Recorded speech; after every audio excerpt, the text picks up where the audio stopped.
നീ gun കണ്ടിട്ടുണ്ടോടാ? Gun അതേടാ, ഈ ഒക്കടയിൽ ഇങ്ങനെ ചേടി നടക്കുന്ന 1.5 ചാണിന്റെ പിസ്റ്റലല്ല, ഗണ്ണ്. നല്ല ഡബിൾ ബാരൽ ഗണ്ണ്. ആഴ്ചയിൽ എണ്ണയിട്ട് പുൾത്രൂ അടുപ്പിച്ച് അങ്ങ് ഭരണങ്ങാനത്തെ ആഹേൽ ബംഗ്ലാവിന്റെ ഭിത്തിയേല് ആണിയടിച്ച് നിരത്തി തൂക്കിയിട്ടുണ്ടാ വക്കച്ചൻ. ഒരു 10-16 എണ്ണം ഡബിൾ ബാരൽ ഗണ്ണ്. വേണ്ടി വന്നാൽ അവത്തേലൊരെണ്ണം എടുക്കുള്ള ആഹേൽ വക്കച്ചൻ. എന്നിട്ട് അത് നിന്റെ നെഞ്ചത്തോട്ട് ഇങ്ങനെ കഴിവേറ്റി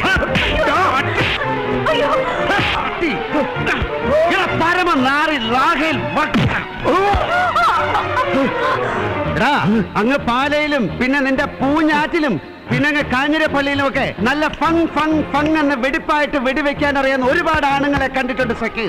നല്ല കള്ളരിക്കുന്ന മീശയും നല്ല പിണ്ടിക്കുരിശുമാലയും സാധാ ചാർമിനാറിട്ട് വാറ്റിയ നാടൻ ചാരായത്തിന്റെ ചൂരുമുള്ള നല്ല ആണുങ്ങൾ വെടിക്കാരച്ചായന്മാര്.